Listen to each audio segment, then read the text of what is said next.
police report is all me. How Roger Smith explained how he contacted me the night before, tried to open an investigation, closed it, talked to me, came in, set up a time, my pictures, my ad, my website. So we're looking to him. His stuff that it shows that he was on there and accessing one of your ads to add or fix or do something to it. He was altering it. He was not. No, he wasn't. Well, that's some of the evidence that we have. So hold on. So you're telling me that before the police had came in, they went on my computer, and when I was about to make a new ad, they tried to use that? Because technically everything on my computer was shut down because they asked me how to get into my laptop. And that's why on the notes it said Moneymaker 5, because that was the cash password that I gave to them, because I knew those were my laptops, not his. He didn't promote me. There's no emails from his phone, Gmail account, from his Android account that needs a Gmail account. There's no emails soliciting saying that he went on Backpage.com in the Portland section of the adult entertainment for escorts to promote my ad. He didn't do that. Okay, well, and even without that, he's still promoting. Promoting is his intent, or knowingly know that a prostitute was prostitution. He didn't know I was going down there to do what I was doing. Sorry, I'm fighting with allergies. No, she wasn't. She just didn't want to help You me. actually don't know, though. You don't have any information about who was operating or editing that back. No, they don't. No, they don't. Could have been anything. So why would you blame me? Why would you say it's my computer, Officer Roger Smith? Offering to sell the oxycodone on May 16th. No, there wasn't. No.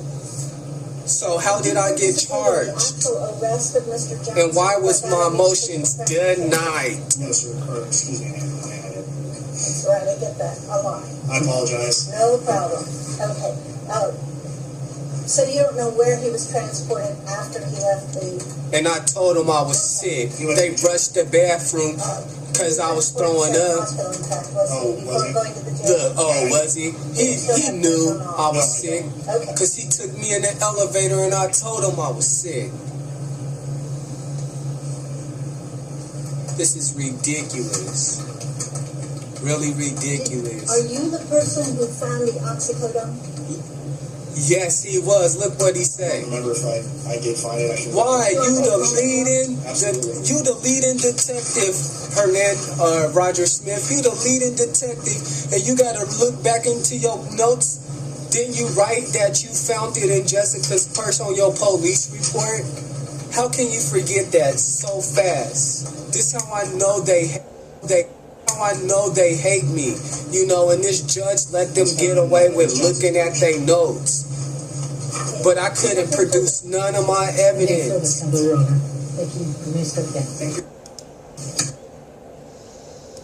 So, Fernandez, you have no idea where Mr. Johnson was, or if it was Mr. Johnson that sent the text messages from his phone, do you? No, obviously I did not watch the... right. So why am I charged this And way? with regard, do you know that he was in fact transported to the hospital on the way to the jail? I was informed of this later. Okay. They knew because I was sick. No, I didn't. Trust me. That it's somewhat unusual for a person to be transported to the hospital before being taken to the jail, isn't it? I think more so nowadays it's becoming much more usual because of that. Not because of the person's condition, but because of the jail policies. Okay, but if there's any concern at all about a person's physical condition, they need to be checked at the hospital.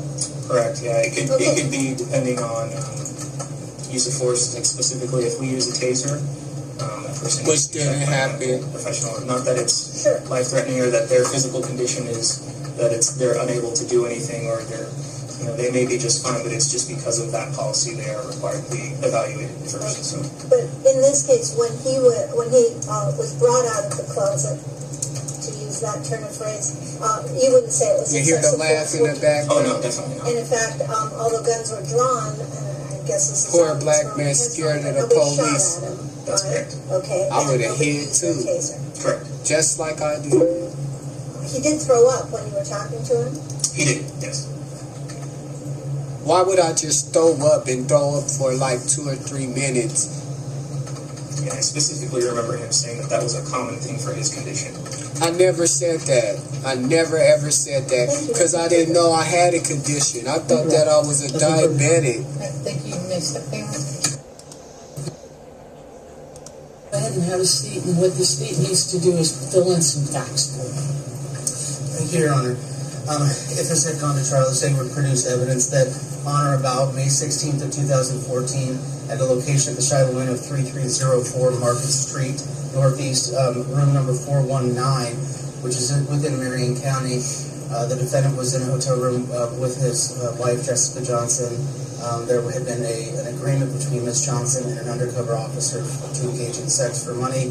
The officers had arrested her. The defendant was in a closet and come out and indicated that he was there. The officers had talked with him. It was discovered through information provided by Ms. Johnson and the defendant after Miranda rights that he was there assisting her in the promotion of the prostitution. She had indicated to officers that she shared the money and the proceeds of the prostitution with her husband, which is the defendant. Further inquiry on the cell phone of the defendant was found text messages that were consistent with that. Also text messages in regards to the oxycodone, where he was trying to sell 50 pills of the oxy to a friend named Nick for $200. And that was found on the defendant's cell phone. He indicated that the text messages were accurate.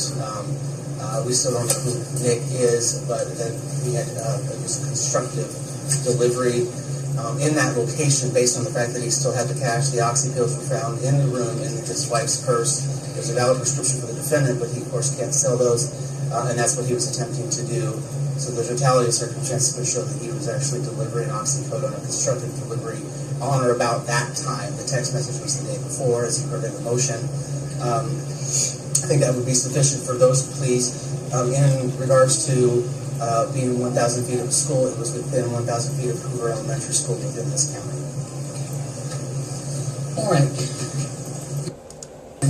An agreement between the parties. Is there anything else that you'd like to cover? At this time, Your Honor, we stipulate that if the state were to put on evidence without any evidence from the defense, that those are the facts that the state would be able to prove. No, Your Honor, this is, as Mr. Hanson has said, this resolution is a result of a number of different negotiated possibilities, and we are asking the court to impose the sentence as stipulated by the parties. Sure. So Douglas Hanson was the only district attorney that prosecuted my case, and there's a different district attorney for my husband? That is correct. And what's the name of his district attorney again? For who? My husband. Okay, you can call us. There's no, anyway, you know what? There's no need for you to be calling us. You can contact the court if you have any questions, okay? Why would he have to do sex offense when he did it the last time and he passed and did penographs and all of that? Why would he need to do it again? It proves that he's not a sex offender. He doesn't need sex offender treatment. He's not that type of man. Quit trying to make it seem That's what I'm telling you. If he goes to do just an evaluation, I can't determine what his parole officer might have done to him when he got out last time. That's not up to me. But that's because of the parole board. That's the it's parole up to me board. now, and the judge, and whether we can fashion a probation that meets his criteria. Are you asking that this court finds that a person who goes to the place of business of a prostitute is a person that the legislature recognized as someone who is entitled to privacy with a reasonable expectation that there will be no surveillance? Yes, Your Honor. And I think to do otherwise would produce inconsistent results. As I stated in my initial speech here today, what if they weren't involved? What if money never changed hands? Then it's a different case, which is what criminal law is all about, isn't it? It is.